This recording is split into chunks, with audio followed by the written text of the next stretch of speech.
தமிழை வணங்கி தாய் மாரியம்மனை வணங்கி இதோ வத்தலாபுரத்து வாழும் தெய்வங்களாகிய உங்களை வணங்கிவிட்டு எங்கள் பட்டிமன்றத்தை துவங்குகின்றோம்.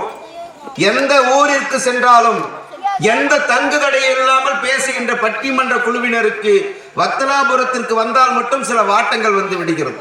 ஏனென்றால் இங்கே படித்தவர்கள், பண்பானவர்கள், கற்றவர்கள், எங்களுக்கு உற்றவர்கள் என்று அத்துணை பேரும் இருக்கின்ற காரணத்தினால் ரொம்ப ஜாக்கிரதையா நாங்க பேச வேண்டி இருக்கு. அது இல்லாம ஒரு பட்டிமன்ற பேச்சாளர்கள் தொடர்ந்து 3 வருஷமா கூப்பிட்டு பேச வைக்கிற ஒரே ஊர் வத்தலாபுரம் தான். ஏன்னா அத்தனூர்னு ஒரு கோயில போய் நாங்க 7 வருஷம் பேசி இருக்கிறோங்க. அங்க ஆன்மீக தலைப்பு அது எப்பயுமே அந்த ஒரு 60 பேர் வருவாங்க, அவ்வளவுதான். ஆனா இங்கதான் மக்கள் கூடி ஒருத்தரையே கொண்டு வந்து என்னன்னா இது கொஞ்சம் சிக்கலா போயிடும். ஒருத்தர் கல்யாணம் பண்ணான், நல்லா படிச்சிருந்தான், ஆனா கிராமத்துல போய் பிறந்துட்டான். ஒன்றும் சுவையாவே அந்த அம்மாவால் செஞ்சு போட முடியல. அவன் யோசிச்சான், நல்லா டவுன்ல இருக்கிற பிள்ளைய கல்யாணம் பண்ணா விதவிதமா சமைச்சு போடும், வாய்க்கு ருசியா சாப்பிடலாமேன்னு அவனுக்கு ரொம்ப நாள் ஆசை. பார்த்தான் எங்கேயோ ஒரு பிள்ளை நல்லா டவுன் பிள்ளையே கிடைச்சிச்சு. ஆஹா கிடைச்சிச்சுனா நான் உடனே போய் கல்யாணம் பண்ணி கூப்பிட்டு வந்துட்டான். நல்லா சமைப்பியான், பண்ணிடலாம்னுச்சு. கல்யாணம் பண்ணிட்டு வந்து விட்டான். நைட்டு கொண்டு வந்து புளி சாதத்தை வச்சுச்சு. என்ன அது புளி சாதம் தான், எல்லாம் ஒரு நேரம் காலையில் எல்லாம் சாப்பிடுங்க பேசிக்கலான்னுச்சு. சரி காலையில் பார்த்துடலான்னுச்சு. அடுத்த நாள் காலையிலையும் பார்த்தா புளி சாதமே. அது என்னடி இன்னைக்கு இப்பயும் புளி சாதம்னா, வீட்டில் எது எங்கே இருக்குன்னு தெரியலைங்க, நம்ம பார்த்துக்கலான்ட்டு. மதியமும் புளி சாதம், சாயந்தரமும் புளி சாதமே. ஒரே கோவம் இவனுக்கு. இங்கே பார், உனக்கு சமைக்க தெரியுமா தெரியாதா? எனக்கு இது மட்டும் தாங்க தெரியும்னுச்சு. ஆடா பாவி மவளே, உன்னை இப்படி நான் நம்பி கட்டி வந்து இப்படி எனக்கு புளிசாதமே போச்சா? எங்க அம்மா தான் இதே போட்டு கொள்ளணும்னா நீயுமா? சரி வா, டவுன்ல இருக்கிற நல்ல ஹோட்டலுக்கு 3 ஸ்டார் ஹோட்டலுக்கு கூப்பிட்டு போறேன். அங்க போய் பாரு, நல்ல விதவிதமா ஆர்டர் பண்ற, சாப்பிட்டு அதே மாதிரி எனக்கு செஞ்சு தரியா? சரிங்க போலான்னு 5 ஸ்டார் ஹோட்டல் 3 ஸ்டார் ஹோட்டல் ரேஞ்சுக்கு கூப்பிட்டு போனோம். கிராமத்துல இருந்து கொஞ்சம் படிப்பறிவு கம்மி, அந்த பிள்ளை நகரத்துல நிறைய படிச்சிருக்குது. அங்க போனா அந்த பெரிய ஹோட்டலுக்கு போனா அவங்க அந்த மெனு கார்டு எடுத்து நீட்டி விட்டாங்க. இந்தாங்க இது பார்த்து ஆர்டர் பண்ணுங்க. அவனுக்கு பூரா இங்கிலீஷ்ல ஒன்றும் தெரியல. அப்படியே பார்த்துட்டே வந்தான். பெண்ணாகரத்துல வத்தலாபுரம் 13வது கிலோமீட்டர் 13ல இப்படி நம்பர் வச்சான் பாருங்க. அரை மணி நேரம் கழிச்சு அப்படியே 2 பிளேட் மூடி கொண்டு வந்து வச்சாங்க. இவனுக்கு அப்படியே ஆஹா சீக்கிரம் எப்படி திறந்து பார்த்தா புளி சாதமே. அடப்பாவிகளா, என்னடா இது? சரி அப்படியே சாப்பிட்டுட்டு இருந்தான். அந்த முன்னாடி ஒருத்தன் சிக்கன் பிரியாணி லெக் பீஸ் வச்சு அப்படி கடிச்சு சாப்பிட்டுட்டு சுவைச்சிட்டு இருக்கிறான். அந்த சர்வர் போய் அங்கே போய் நின்னான் பாருங்க. வாட் நெக்ஸ்ட்னாரா ரிப்பீட்னாம. ஓ அதுக்கு பேர் ரிப்பீட்டா? வாடா அப்ப சர்வர் வாங்கண்ணா. Sir what நெக்ஸ்ட்னா ரிப்பீட்னா. ஆஹா இப்போ வருதுடா பாடுறான் அப்படின்ட்டு ரொம்ப என்ஜாய் பண்ணி உட்காந்து மறுபடியும் அரை மணி நேரம் கழிச்சு வந்துச்சு. அதே மாதிரி பார்சல் வந்துச்சு. ஓப்பன் பண்ணா புளிசாதமே. அப்புறமா தான் பார்த்தா இதுக்கு பேர் ரிப்பீட்னா அதுதான் வரும். அப்படி வந்திருக்க கூடாதுங்கிறதுக்காக எங்களையே கூப்பிட்டு புளிசாதமே போட்டா கூட அந்த புளிசாதம் உடம்புக்கு தப்பெல்லாம் இல்லை, நல்லது.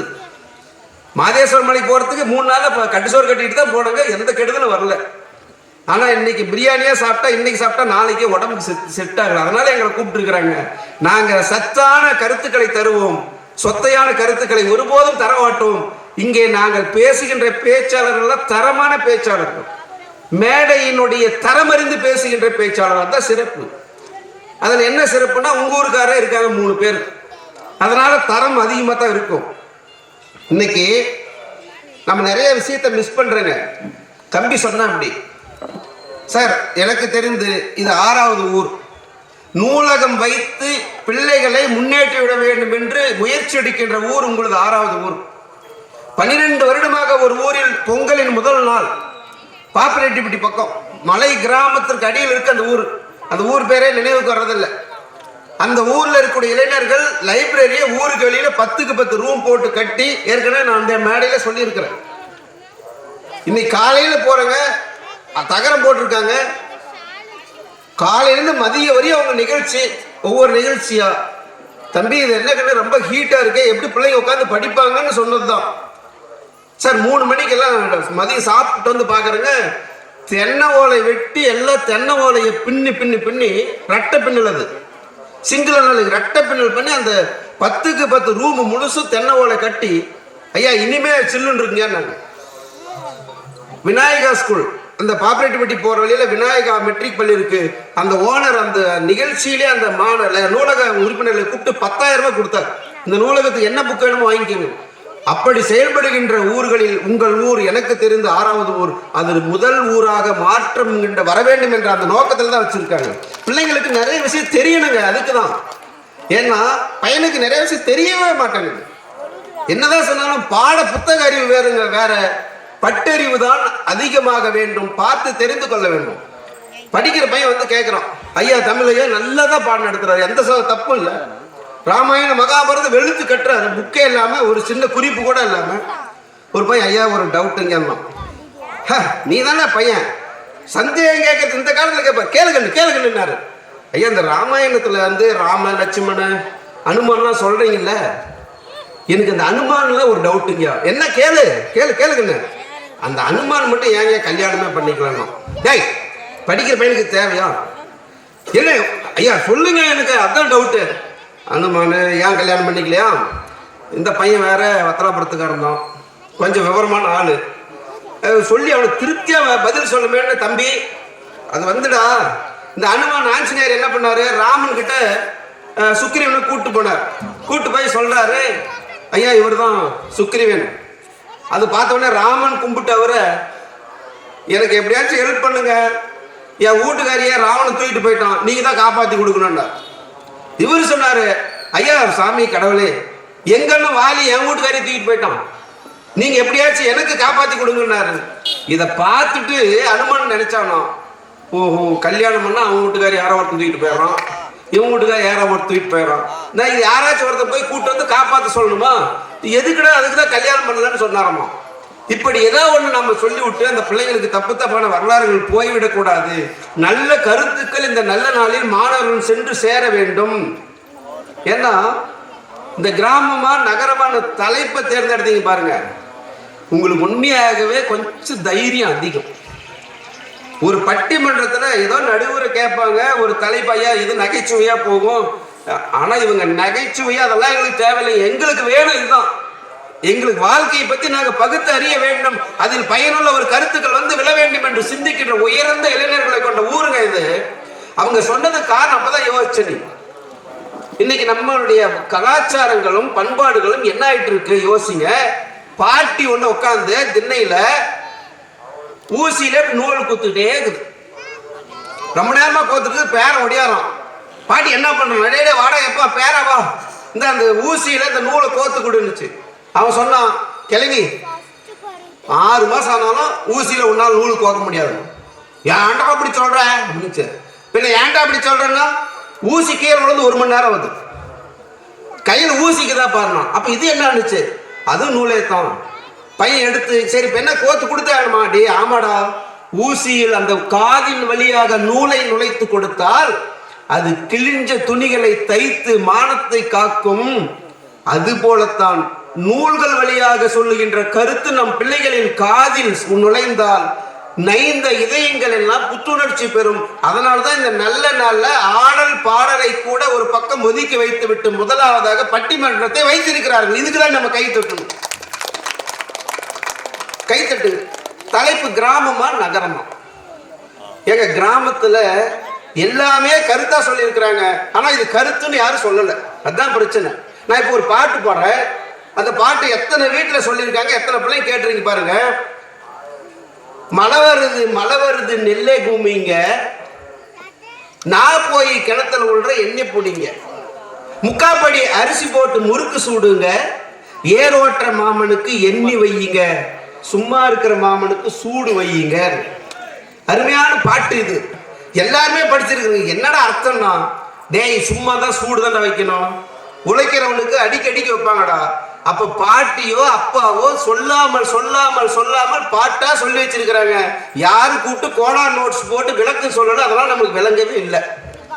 இது மட்டும் இல்லைங்க, கிராமம் எப்படி ஒருத்தர் செக்கு மாடு வச்சு ஓட்டிட்டு இருக்கிறார் தான் ஒரு பொழப்பு. செக்கு வச்சு எண்ணெய் அடிச்சு எல்லாம் வித்துட்டு இருப்பார். தம்பி மாதிரி ஒருத்தர் பட்டணத்தில் நல்லா படிச்சுட்டு கோட் சூட்டு போட்டுட்டு அப்படி வந்தார். பார்த்தா குடிசைக்குள்ள யாரோ இருக்கிறாங்க, அந்த சாக்கு போய் மூடி இருக்கு, செக்கு மாடு மட்டும் செக்கு சுத்தி வந்துட்டே இருக்கு. மாடு அப்படியே செக்கு சுத்தி வந்துட்டே இருக்குது. இவர் பார்த்துட்டே நின்னாரு. யாருங்க உள்ளன்னாரு? பெரியவர். என்ன யாருக்குன்னு என்னன்னாங்க. ஐயா என்ன இது அப்படின்னாரு. என்ன கண்ணே நீங்க கோட் சூட் போட்டு வந்துக்கிறீங்க, கூட தெரியலையா? செக்கு மாடு ஆட்டுது. அது ரைட்டுங்க. இந்த மாடு நீங்க வீட்டுக்குள்ள ஏதோ ஒரு வேலை செய்யறப்ப இந்த மாடு ஏமாத்திட்டு ஒரே இடத்துல நின்றுச்சுன்னா என்ன பண்ணுவீங்க? அவர் சொன்னாரு, அதுக்கு தான் அந்த மாட்டு கழுத்துல மணி கட்டி விட்டுருக்கிறேன். அது அப்படியே மூவ் ஆக அந்த சவுண்ட் வந்துட்டே இருக்கும். அது நின்னா மாடு நின்றுச்சுன்னு வந்து மறுபடியும் ஓட்டி விடுவேன்னாரு. அப்ப படிச்சவன் கேட்டான், அந்த மாடுங்கய்யா ஒரே இடத்துல நின்று தலை மட்டும் கிணிமணி ஆட்டினா அப்ப என்ன பண்ணுவீங்க அப்படின்னு கேட்டப்ப அந்த பெரியவர் சொன்னாராம், அதுக்கு தான் அந்த மாட்டை நான் படிக்க வைக்கலையே. இதாங்க கிராமம். எல்லாமே தெரியும் எங்களுக்கு, ஆனா ஒண்ணும் தெரியாத மாதிரியே இருப்பாங்க. எல்லாம் தெரியும் கிராமத்துல. தாத்தாவுக்கு எல்லாம் தெரியும், பாட்டிக்கு எல்லாம் தெரியும், அப்பாவுக்கு என்ன விட அதிகமான அறிவு இருக்கு. ஆனா நாம் ஏத்துக்க மாட்டேங்கிறங்களே. அதுதான் இந்த இளைஞர்கள் சொல்றாங்க, டே இப்படி எல்லாம் இருக்கு தெரிஞ்சுக்காங்க கிராமத்துல. அப்ப கிராமத்துல அறிவாளிகள் இருக்காங்க, டவுன்ல எல்லாம் இல்லையாங்க சார்? நான் இருக்காங்க, அங்கேயும் இருக்காங்க. அது சொன்னாங்க, ஒரு நம்ம ஊருக்காரர்ல எங்க ஊருக்காரர் ஒருத்தர், வம்பா போயிடும். எங்க ஊருக்காரர் மெட்ராஸுக்கு போனார்.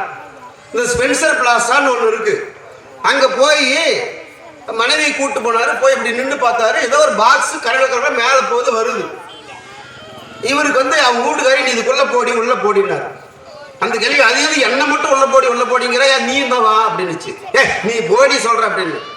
என்ன எதுக்கே போனோன்னு, நீ போடின்னு தள்ளி விட்டாரு. அது போச்சு, லிப்ட் மேல போச்சு. அப்புறம் எங்க 5வது ஃப்ளோர்ல போச்சு. அப்புறம் பாட்டி எங்க வந்து இறங்கி வந்துச்சு. அடி பாவி மவளை, நீ என்ன அடி பண்ண? நான் என்ன பண்ணையா, என்ன சொல்லுன்னு. அப்பதான் சொன்னாரா, இல்ல இதுக்கு முன்னாடி ஒரு கிளவி உள்ள போச்சு, ஒரு 10 நிமிஷம் கழிச்சு வரப்போ வயசு பிள்ளையா வந்துச்சு. அதுல இருந்து அதுக்கு தான் உன்னை இதுக்குள்ள அனுப்புன, நீ கிளவியாவே வந்திருக்கிற என்னன்னாராம். அப்பதான் பக்கத்துல இருந்த லிப்ட் ஆபரேட்டர் சொன்னாராம், பெரியவர் அப்படி இல்லைங்க, இதுக்கு பேர் லிப்ட், மேல் தூக்கி சாதனம். மேலே கொண்டு போய் விடும், அப்புறம் மேலே கீழே கொண்டு வந்து விடும். யார் போறாங்களோ அவங்க தாங்க வருவாங்கன்னு. அப்படியா, சரி. இப்படி வந்து வெள்ளந்தியாக இருப்பவர்கள் இருக்கிறார்கள். அவர்களை எல்லாம் நாம் அடையாளம் கண்டு கொண்டு அவர்கள் உரிய அங்கீகாரத்தை வழங்கிவிட வேண்டும். அருமை பெரியவர்களே, இன்னைக்கு நிலைமை என்ன? மலைவாசம் வந்தது. ஒரு கவிஞர் பார்த்தோன்னே நமக்கு ஒரு கவிஞர், மலைவாசம் வந்தது, பரன் மீது இருந்த துருவேறிய கலப்பை சந்தோஷப்பட்டது. பாவம், அதற்கு எப்படி தெரியும்? ஏர்மாடு இறந்து 3 வருடம் ஆனது. இன்னைக்கு இப்ப நிலைமைலாம் இப்படி ஆகி போச்சுங்க. அதனாலதான் நாங்க கொஞ்சம் கிராமத்தையாச்சும் இன்னைக்கு போற்றணுமே என்று இவர்கள் நம்மை பேச அழைத்திருக்கிறார்கள். இதெல்லாம் கிராம நகரத்தை பத்தி நானே பேசக்கூடாது, நான் பாயிண்ட் எதுக்குமே போல. இப்ப இவங்க தான் பேச வந்திருக்காங்க. இந்த பேச்சாளர்கள்லாம் இது சாதாரணமான ஆள் இல்லைங்க, நீங்க அப்ப நினைச்சிடாதீங்க என்ன இவங்கெல்லாம் அப்படின்ட்டு. இவங்கெல்லாம் பயங்கரமான பேச்சாளர்கள். இங்க பாருங்க, அந்த பக்கம் தான் ஆரம்பிக்கலாம்.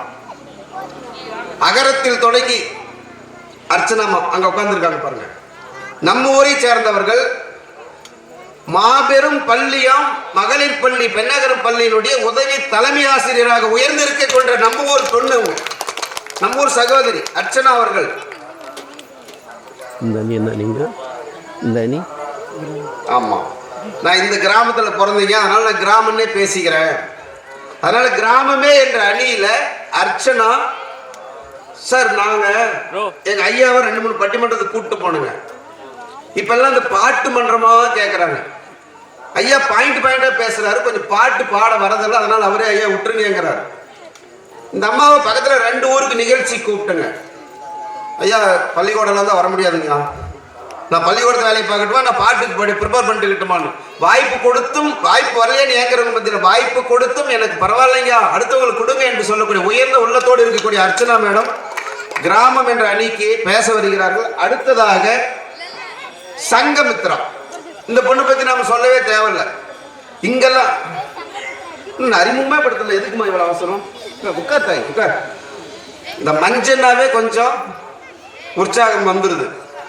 இந்த பொண்ணை கூட்டு போய் செல்வராஜா அங்க மலை மேல, இங்க பாருங்க, இந்த பாட்டு பாடக்கூடாது, இவரு பத்தி பேசக்கூடாது, நான் அப்படித்தான் பாடுவேன், அப்படித்தான். எலெக்ஷன் டைமுமா பிரச்சனை ஆகி போயிடும்னா, பிரச்சனைனா ஆகிக்கிட்டோம், உங்களுக்கு தானே பிரச்சனை, இருக்கு என்ன பிரச்சனை?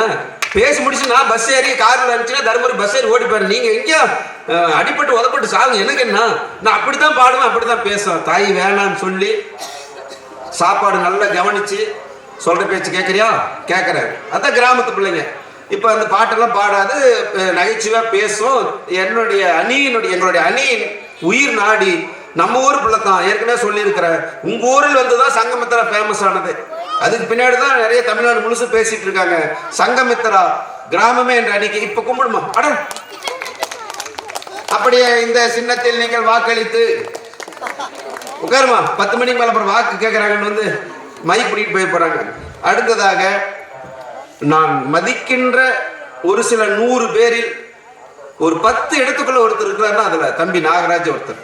ஏன்னா ஏழ்மையில் பிறந்து கல்வியால் உயர்ந்து மற்றவர்களையும் கல்வியின் மூலமாக உயர்த்தி விட வேண்டும் என்ற உன்னத நோக்கத்தோடு செயலாற்றி கொண்டிருக்கின்ற நமது பகுதியை சார்ந்த அருமை தம்பி நாகராஜ் கல்லூரி பேராசிரியர். தமிழில் பல பட்டங்களை பெற்று அவர் 6 பட்டங்களை பெற்றிருக்கிறார். அதை அடுக்கிக் கொண்டே போகலாம். எப்பொழுது அவருக்கு திருமண பத்திரிகை தயாராகுமோ அதில் எல்லாம் போட்டு நாங்கள் படிக்க வேண்டும் என்ற ஆவலோடு காத்திருக்கிறோம். அம்மன் அருளால் அடுத்த ஆண்டு அவர் திருமண சம்பதியோடு வர வேண்டும் என்று கேட்டுக்கொண்டு கிராமம் என்ற அன்னைக்கு பேச வந்திருக்கிறார். இவங்களாம் கிராமத்துக்காரங்க. பார்த்தா கொஞ்சம் கிராமத்துக்கார மாதிரி தான் இருக்கிறாங்க. ஆனால் இங்கே ஒருத்தர் பத்தனாபுரங்கிறதே மறந்துடுறார்.